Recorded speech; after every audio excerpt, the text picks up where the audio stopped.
Hello and welcome. My name is James Ross, the senior reporter for CasinoBeats, and today I have the privilege to welcome Aaron Speach, the founder and CEO of Esports Technologies. Aaron, how are you doing today? Good. Great to be with you, James. Oh, perfect. Like I said, it's great to have you with us. Certainly after the recent announcements from Esports Technologies. But kind of before we address that elephant in the room, could you just talk us through Esports Technologies' journey so far and what led to the announcement last week? Yeah, well, I founded the company 5 years ago with a group out of Las Vegas, with the main goal of bringing a fresh audience to a wagering platform. And the way we looked to achieve this was through esports as the forefront of our offerings. We also developed a one-click betting platform that was much easier for a newcomer to use and created less barrier to entry for somebody that was looking to place their first bet on a wagering website.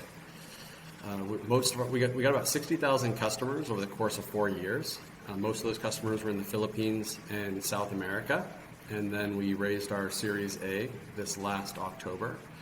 And we really turned to focus on the technology aspects of wagering on esports. So that would mean the odds and modeling.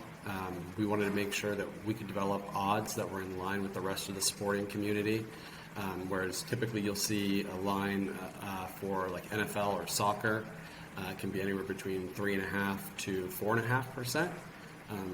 Typically you'll see esports lines sitting between 7.5% and 9.5%, and we wanted to make sure that our esports experience was just as much fun as our sports experience as well. So with that turn to the tech side, we also decided to IPO. We had a fantastic IPO, IPO'd at $6, but we actually opened at $21, and that's when we set our sights on M&A. Mm-hmm. And how did this deal kind of come about? And in terms of what were the difficulties encountered from yourselves in striking such an agreement between two publicly listed companies? Yeah, well, actually, us both being publicly listed made it a bit easier because we were able to get most of there were no skeletons in the closet, right? Because we have a lot of scrutiny from regulatory bodies that would cut through a lot of the issues you might see if we were going after a private company. So us being public was actually a help. I would say it's just going through the natural DD process. I think we've had a fantastic due diligence period. It only lasted about 5 months, which is extremely fast in this industry. And although there's a couple challenges, I wouldn't say anything that gave us any concern. Mm-hmm. And could you just talk us through the evaluation of Aspire's B2C business and what advantages does it offer your company, Esports Technologies? Yeah, so we valued them at about 1x revenue. And the advantages it brings our company is it's going to bring 1.2 million players over to Esports Technologies, and 70% of those customers are between 18 and 40 years old, which is exactly the demographic we look for when we want to cross-sell. So Aspire's B2C assets were perfect for us.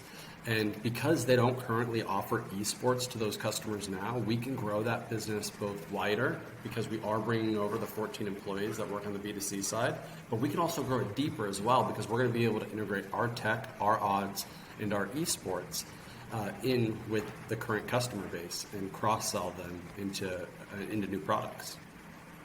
Mm-hmm. And like you said, this kind of acquisition grows your company. Was it always the target of Esports Technologies to grow through acquisitions, and could we kind of see further moves being made in the future? Absolutely, James. Yeah, our goal was always to grow through acquisitions. We understood that we're going to make several moves over the course of the next 2 years that we feel are going to give us the best opportunity to put our products in as many people's hands as quickly as possible. Mm-hmm. And can I just add to that as well? Why did you think it was best to grow through acquisitions? Yeah, again, a lot of it's speed, right? The marketing effort it takes on a wagering platform to grow it. A lot of it, you can throw as much money as you want at the marketing as you try, but a lot of it's just time. And for us, we feel that there are 550 million esports fans out there. 250 million of them are hardcore fans. and we want to reach them as quickly as possible. And the way we would do that is through M&A. Perfect. Anyways. So it's kind of said that you plan to utilize the multi-brand acquisition to cross-sell esports wagering opportunities. What will the strategy be here?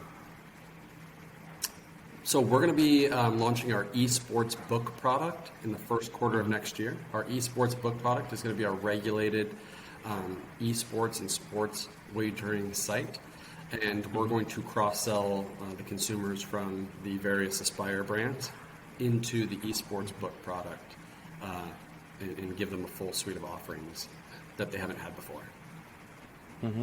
And kind of in the announcement of the acquisition, it was mentioned that it would be kind of I'll quote it now, a transformative opportunity to accelerate growth. Could you just elaborate this, touching upon the hopes of the future following the completion? Yeah, I mean, for us, this is a huge transaction that does transform our company in the best way possible.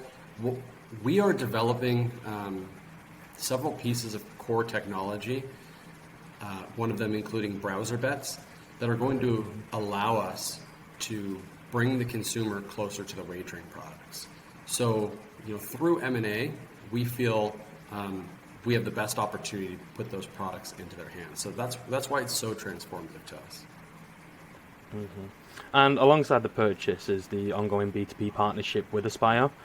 Can you just delve into what benefits it will bring to both parties? Yeah, so I mean, we don't operate a B2B business, and we don't have our own back end. So we would need to, have a back end regardless. So for us, this is great because it gives us instant access to Germany, UK, Denmark, and a few other Western European countries. And as Aspire grows and gets more licensed through Western Europe and the US, we're going to be able to hop on those licenses and launch our products in those regions as well.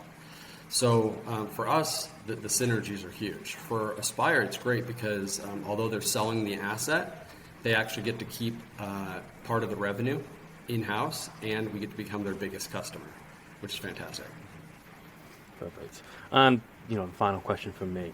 What can we expect from Esports Technologies across online casino, sports betting, and esports moving forward? You're going to see several product launches in the next year. So in the last quarter of this year, you're going to see Hedgehog and browser bets go into beta and then have full launches in the first and second quarter of next year. And then our esports book product will be launched throughout Western Europe in the first quarter of next year. So several key product launches and then more M&A activity. Perfect. Well, that's everything from me. I kind of just want to say thank you, for taking time out of your schedule to kind of talk to us. I'm sure, just like the rest of the industry, we'll be keeping a close eye on esports technologies developments moving forward. So, thank you. Thank you, James.